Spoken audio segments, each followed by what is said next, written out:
अस्सलाम वालेकुम नाज़रीन, आप यूट्यूब चैनल देख रहे हैं। मैं इमरान खान हूँ। सिचुएशन उसी तरफ जारी है जैसा कि लग रहा था। पंजाब खड़ा हो गया है, यानी ये बहुत बड़ी खबर है। अब तक जब से लेकर इमरान खान साहब की तहरीक चल रही है, पंजाब सिर्फ तब तक खड़ा था जब तक इमरान खान साहब बाहर थे। पंजाब में कोई कंपेन नहीं हो सकी, पंजाब के अंदर लोग निकल नहीं सके। सिर्फ एक मौका है जब पंजाब ने इस फस्तायत को शिकस्त दी, और वो मौका था 8 फरवरी का, जब लोगों ने खामोशी से आकर वोट डालना था। तब पहली मरतबा सारी दुनिया को इस बात का एहसास हुआ कि पंजाब के अंदर सेंटिमेंट्स कुछ और हैं, लेकिन पंजाब के लोग निकल नहीं पा रहे। फस्तायत और जबर इतना ज़्यादा है, और पंजाब की पुलिस को ऐसे ब्रूटली इस्तेमाल किया जाता है, लोगों के खिलाफ पटवार खाना इस्तेमाल किया जाता है, कैंट कचहरी इस्तेमाल की जाती है, दबाव इस्तेमाल किया जाता है, बदमाशी की जाती है। तो पंजाब में लोगों का निकलना मुश्किल था। फिर हज़ारों की तादाद में लोगों को गिरफ्तार भी किया गया, खौफ भी फैलाया गया। तो पंजाब के ऊपर सारा फोकस था कि पंजाब को नहीं निकलना चाहिए, लेकिन पंजाब खड़ा हो गया है। पंजाब ने अंगड़ाई ली है। मैं आपको ये नहीं कह रहा कि पंजाब ने भी चलना शुरू कर दिया है, लेकिन अब तक की इतला के मुताबिक पंजाब खड़ा हो गया है। और मैं आपको जो चीज़ें रिपोर्ट करूंगा वो एग्जैक्टली उन एरिया से बताऊंगा जहां पे जो हो रहा है। कुछ चीज़ें अगर मिस हो जाए, क्योंकि एक वीलॉग में सब कुछ नहीं बताया जा सकता, लेकिन मोटे फैक्ट्स सारे आपको मैं पंजाब के हवाले से बताऊंगा। लेकिन अगर ये पंजाब चल पड़ा और फिर दौड़ना शुरू हो गया, तो ये रौंद कर रख देगा पूरे सिस्टम को, क्योंकि पंजाब की ताकत का अंदाजा सबको है।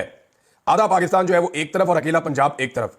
पंजाब से शुरू होने वाली तहरीक कभी भी नाकाम नहीं हुई, ये तारीख बताती है।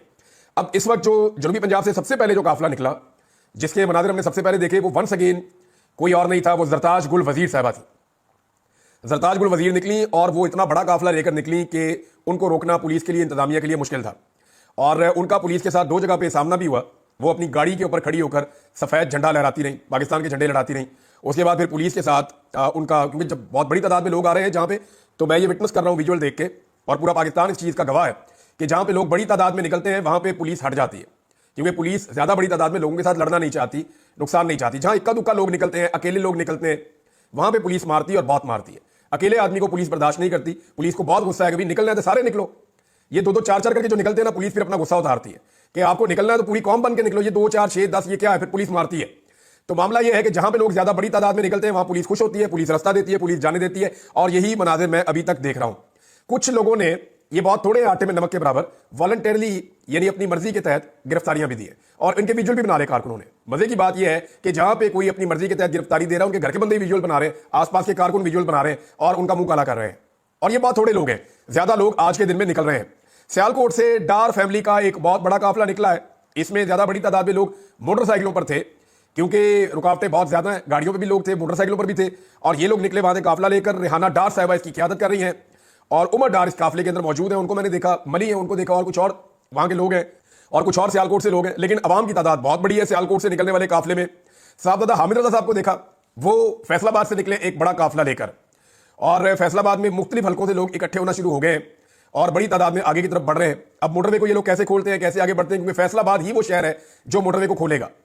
अगर मोटरवे को खुलना है तो वो फैसलाबाद के लोग खोलेंगे, और जब वो खोलेंगे और आगे बढ़ेंगे तो फिर चकवाल वालों के लिए, भेरा वालों के लिए, बाकी सारे शहरों से आने वालों के लिए रास्ता बनेगा।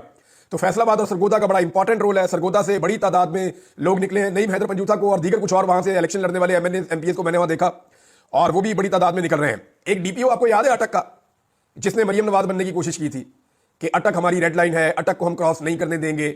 मुझे तो वो डीपीओ के अंदर ना थोड़ा मसला लग रहा था टेक्निकल। वो बैठ के वहां पे इंटरव्यू दे रहा है यूनिफॉर्म पहन के, एक पॉलिटिकल पार्टी बन के, और मरियम नवाज बनने की नाकाम एक्टिंग कर रहा है। और वो डीपीओ नजर ही कहीं नहीं आया बेचारा। वो ईमान ताहिर साहिबा एक खातून है, वो अटक के अवाम के साथ निकली और निकल के वो मेन पे आ गई है। डीपीओ नोवेयर, कहीं नजर नहीं आ रहा। उसके बाद जनाब मेजर ताहिर सादिक साहब, ये अटक में मेजर ताहिर सादिक के बारे में लोग बात ठीक करते हैं कि मेजर ताहिर सादिक जो है वो एक आदमी नहीं, एक जिला है, और अटक के अंदर उसकी बहुत बड़ी पॉलिटिकल पावर है। और मेजर ताहिर सादिक को तोड़ने के लिए, इनको काबू करने के लिए एड़ी चोटी का जोर लगाया एस्टेब्लिशमेंट ने। एस्टेब्लिशमेंट को यह पता था कि अगर मेजर ताहिर सादिक को तोड़ लिया तो समझो 2 सीटें तोड़ ली। ये 2 सीटें झोली में आके गिर गई एस्टेब्लिशमेंट की। लेकिन मेजर ताहिर सादिक साहब पे आफरीन है, वो जख्मी हुए, कारोबार तबाह कर दिया। उनके दामाद हैं वसीम, वो वसीम साहब का सारा होटल तोड़ दिया, उनका कारोबार, उनके दफ्तर तोड़ दिए। लेकिन इन लोगों ने सरेंडर नहीं किया। तो ईमान ताहिर साहब और मेजर ताहिर सादिक, डीपीओ गायब, और सड़कों पर अवाम है अटक की, और ये लोग हैं। रावलपिंडी और लाहौर में शदीद लड़ाई चल रही है। लाहौर के मुख्तलिफ इलाकों से लोग निकल रहे हैं, टोलियों में निकल रहे हैं, 50 आदमी, 100 आदमी, 150 आदमी, इस तरह निकल रहे हैं। खवातीन भी निकल रही हैं, और ये इकट्ठे होना चाह रहे हैं। पुलिस इन्हें इकट्ठा नहीं होने दे रही। आलिया हमजा साहब को मैंने देखा, वो गलियों में से निकल के बड़ी मुश्किल से अपने आप को सर्वाइव कर रही है कि मैं गिरफ्तार होने से बच जाऊं। कुछ और लोग हैं वो भी ऐसी हिकमत अमली में। हाँ, शाहदरा में लोग इकट्ठे हुए, वहां पे पुलिस के साथ लोगों की बड़ी झड़प हुई है, और वहां लड़ाई चल रही है। गुजरावाला की सड़कों के ऊपर लाठीचार्ज और पथराव और ये सारी चीजें हो रही हैं। गुजरावाला के मनाजिर भी मैंने देखे हैं। लेकिन जो लाहौर है, लाहौर की पहले बात कर लेते हैं। लाहौर पे इनका सबसे ज्यादा फोकस था। ये लाहौर को एक किले की तरह बनाया था कोशिश यह है कि लाहौर से लोग ना निकले। लाहौर में पाकिस्तान तहरीक इंसाफ ने स्वीप किया था, सिर्फ एक नशिस्त है कौमी असम्बली की जिसमें पाकिस्तान तहरीक इंसाफ वहां पे हारी है, बाकी सारी सीटों पे पाकिस्तान तहरीक इंसाफ लाहौर से जीती हुई है। तो अंदरून लाहौर जितना भी है वो सारा पाकिस्तान तहरीक इंसाफ का गढ़ है। लोग निकल रहे हैं, लड़ाई करते हैं, फिर इधर चले जाते हैं, निकलते हैं, लड़ाई करते हैं, और पुलिस के साथ उनकी एंगेजमेंट चल रही है। और अब देखना यह है कि लाहौर किस वक्त इकट्ठा हो जाता है। और अजीबोगरीब बात यह है कि मुस्लिम लीग नून जो है वो लिबर्टी चौक के विजुअल, उधर तो किसी को बुलाया नहीं, इमरान खान ने बुलाया डी चौक, और जब लोग डी चौक जाएंगे तो वहां के विजुअल्स आप दिखा दीजिएगा। लिबर्टी चौक में लोगों ने क्या लेने आना है? लाहौर में तो कोई एहतजाज नहीं हो रहा, लोग तो जा रहे हैं टुवर्ड्स बत्ती चौक, और बत्ती चौक की सराउंडिंग में इस वक्त लड़ाई हो रही है। अगर ज्यादा बड़ी तादाद में लोग वहां पहुंचेंगे तो पुलिस वहां पे भी लोगों को वेलकम करेगी। लाहौर से एक रास्ता बाहर जाता है, बहुत सारे रास्ते सारे बंद किए हुए हैं, लेकिन एक बहुत पुराना पुल भी है लाहौर में, रावी पुराना पुल। ये बहुत पुराना पुल है, बिल्कुल खस्ता है, और एक पुल जो है वो बहुत आगे जाके भी है। अब इन दोनों में से एक पुल है क्योंकि दोनों की शक्लें भी एक जैसी हैं। वहां से मुझे एक दोस्त ने वीडियो भेजी कि लोग उसको क्रॉस कर रहे हैं और लाहौर से बाहर निकल रहे हैं। ये जा रहे हैं काला खताई वाली साइड पे, ये जो दूसरा रोड बाहर आता है लाहौर से शादरा वाली साइड पे, ये उस तरफ को क्रॉस करके जा रहे हैं, और वहां से बहुत बड़ी तादाद में लोग और गाड़ियां लेके उस तरफ को निकल गए। ये टूटा हुआ पुल है, ये किसी वक्त भी गिर सकता है, लेकिन लोग यहां से बाहर की तरफ जा रहे हैं रावी को, दरिया रावी को क्रॉस करते हुए। तो ये पुराना पुल साइड जो है इसको लोगों ने इस्तेमाल किया, और ये पुलिस नहीं करवाया। यानी पुलिस जाती तौर पे चाहती है कि उनके बच्चों के लिए पाकिस्तान महफूज मुल्क बन जाए। पुलिस खुद भी तंग आ गई है कि हमारा काम क्राइम फाइटिंग है, हमें 2-2.5 साल से लगाया हुआ एक सियासी जमात को कुचलने पर, वो पहले से ज्यादा मजबूत और ताकतवर हो गई है। हमारे अपने घर वाले, मुझे पुलिस वाले कहते थे कि इमरान भाई हम आपको पकड़ते हैं, हमारे घर वाले हमें गालियां देते हैं। वो ये कहते हैं हम पीटीआई के लोगों को पकड़ते हैं, हमारे घर वाले हमें गालियां देते हैं। वो ये कहते हैं कि तुम लोग जुल्म और जबर के साथी बने हुए, तुम लोग गलत कर रहे हो। तो बहुत सारे पुलिस वाले, एक ने नहीं ये बात की, मैं नाम भी ले सकता हूं, बेशुमार सीनियर ऑफिसर ने मेरे साथ ये बात की है। और इसके अलावा जी मेहर अब्दुल सत्तार, इनका नाम ना लिया तो ज्यादती हो जाएगी। मेहर अब्दुल सत्तार ने एक दफा फिर मज़ामत की तारीख रकम की है। ये ओकाड़ा से हैं, इन्होंने अपनी सारी जिंदगी मज़ामत में गुजारी है क्योंकि इन्होंने अवाम का एक बड़ा मुकदमा लड़ा है हमेशा से। तो मेहर अब्दुल सत्तार साहब जो है उन्होंने मस्जिद में बाकायदा ऐलान करके अपनी तहरीक का आगाज किया, लोगों को इकट्ठा किया। इससे पहले इनको पुलिस गिरफ्तार करने आई, बहुत बड़ी तादाद में आई, तो पूरा गांव इकट्ठा हो गया और उन्होंने मेहर अब्दुल सत्तार का दिफा किया। और मेहर अब्दुल सत्तार साहब सड़क के ऊपर जब आए तो इनके पीछे बहुत बड़ी तादाद में लोग, पूरा गांव इनको लेकर आ रहा था, और आगे लोग इनका इंतजार कर रहे थे। तो पुलिस ने रास्ते में ब्लॉकेज लगाया, तो पुलिस से तो 6 गुना लोग थे वहां पे, और पुलिस उनको नहीं रोक पाई। तो मेहर अब्दुल सत्तार जो है वो अब तक की इत्तला के मुताबिक तो गिरफ्तार नहीं हुए, और वो भी अपने लोगों को लेकर इस्लामाबाद की तरफ बढ़ रहे हैं। पुलिस ने बदतरीन टॉर्चर किया कई जगहों पे, स्पेशली लाहौर में, मुल्तान में और कुछ और जगहों पे। तो जहां जहां पे लोगों का बस चला वहां पे उन्होंने मज़ामत की है और पुलिस के खिलाफ जवाबी कार्रवाई भी की है। कंटेनर, हम सुबह से ये मनाजर देख रहे हैं कि तिनकों की तरह कभी इधर जा रहे हैं कभी उधर जा रहे हैं। एक दौर होता था कंटेनर सामने एक खड़ा हो जाता था ना, तो लोग खड़े होकर सोचते रहते थे इसको कैसे हटाएंगे, ये तो बहुत बदनी होता है, इसको तो हटा नहीं सकते। फिर लोगों ने सीखा कि 1 और 1 2 हाथ होते हैं। फिर लोगों ने यह सीखा कि अगर 4 बंदे हो तो 8 हाथ होते हैं।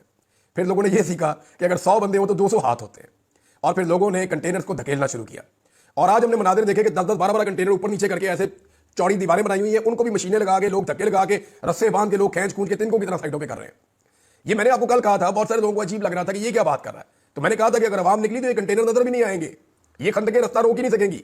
तो अभी तक कोई बड़ी लड़ाई देखने में नहीं आई इस वक्त जब मैं ये वीडियो रिकॉर्ड कर रहा हूं, लेकिन जहां जहां पे कंटेनर लोगों के रास्ते में आए, लोगों ने तिनकों की तरह हटा दिए हैं। सिर्फ लाहौर में, मुल्तान में, और एक लड़ाई जो है वो रावलपिंडी में बहुत बड़ी हो रही है। रावलपिंडी में लोग फैजाबाद की तरफ आना चाहते हैं, और बड़ी तादाद में फैजाबाद की सराउंडिंग में हजारों की तादाद में कारकुन मौजूद है। और रावलपिंडी का बताऊं, 13 की 13 सीटें रावलपिंडी डिवीजन से पाकिस्तान तहरीक इंसाफ ने जीती हुई है। ये इतनी बड़ी कामयाबी है, तो रावलपिंडी में कैसे रोका जा सकता है लोगों को? लोग बड़ी तादाद में, और यहीं से लोगों ने इस्लामाबाद में दाखिल होना है। मेरे ख्याल में अगर रावलपिंडी पहले इस्लामाबाद में दाखिल हो गया तो फिर बाकी शहरों के लिए गुंजाइश नहीं बचेगी, क्योंकि रावलपिंडी के अंदर पाकिस्तान तहरीक इंसाफ का इस डिवीजन में तकरीबन 1.5 मिलियन वोट है।